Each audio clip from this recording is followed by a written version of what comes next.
Hi, welcome everyone to this Contra commentary speedrun.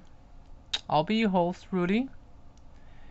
This speedrun is approximate 5 minutes and 8 seconds on hardest settings, not default, easy. This is hardest settings, and I would like to brief you first on why I did this.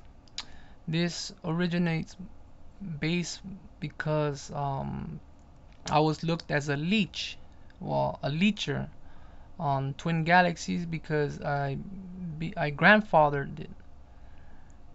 It happened because I went through the game, fairly didn't die, scored big, and submitted it.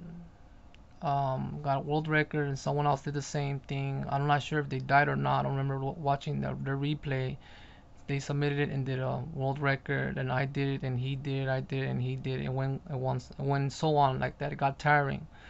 So to truly pretty much put the place in the close, I found out a pattern how to get more points to have extra lives and keep going.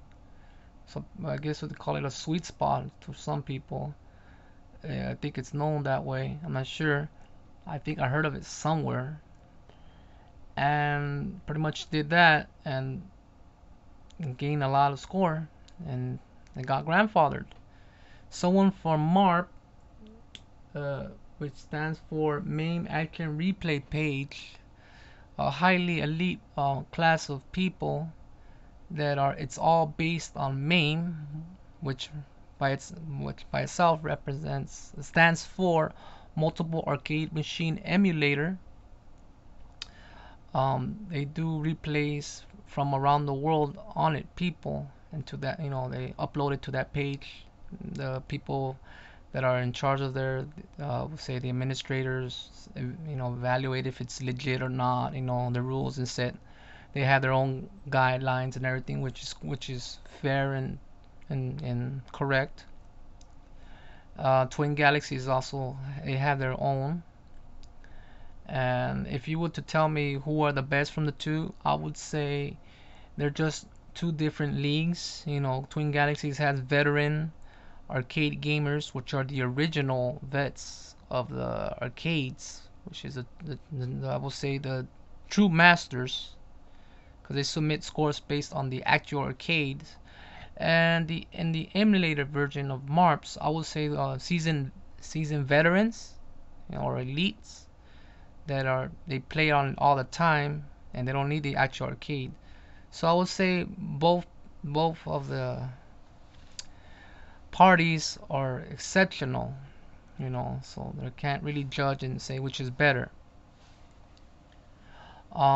So what happened is someone from MARP came in saying on the forums, on the Twin Galaxies forums, saying that if you really like some kind of a real true master, you gotta beat the some guy's speed run from MARP. I think, trying to remember if his name was Destructor. His avatar was a dinosaur. I don't remember what. I think his speed run was by default 4 minutes and 50 seconds. Now I made one and beat his that was 4 minutes and 35 seconds. But that ain't. I mean, it's to me it's cheap for that for me. So I did it on the hardest at 5 minutes and 8 seconds. To me that would be godlike. So I did that.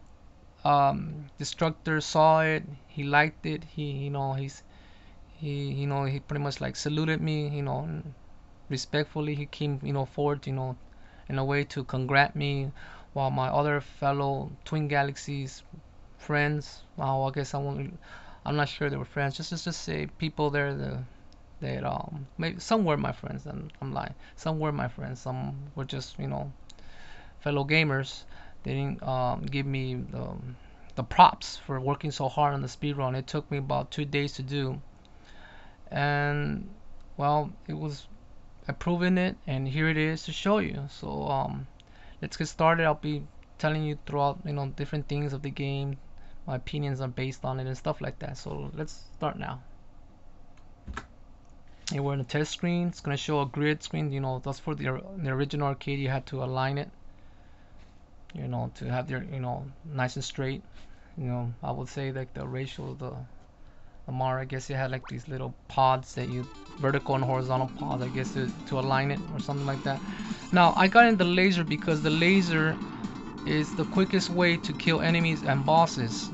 Now some people prefer, or let's just say fancy more, the S, which is stands for spread, but I believe it stands for shotgun. It makes more sense to me, a shotgun, than a spread, you know, because what are you gonna spread, a peanut butter jelly sandwich or something? The base, first base, very cool stage. You kill this, you shoot these little cord little things and it blows up and lets you go through.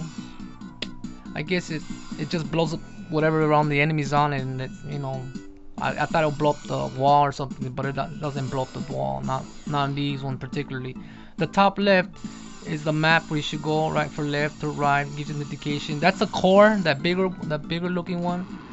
You're gonna shoot it several times more to blow it up. The Falcon on the ground is really the Red Falcon organization. I guess it's some kind of a super military war machine organization of some sort. It's supposed to be a Red Falcon, but you can see it's a Gray Falcon there. So the military must have messed up on doing the floor. This mountain climbing stage is notoriously infamous for leaving friends behind. Even on the NES version, a lot of people don't like that. So you gotta take it even and wait for your friend to join with you. And always try to stay center.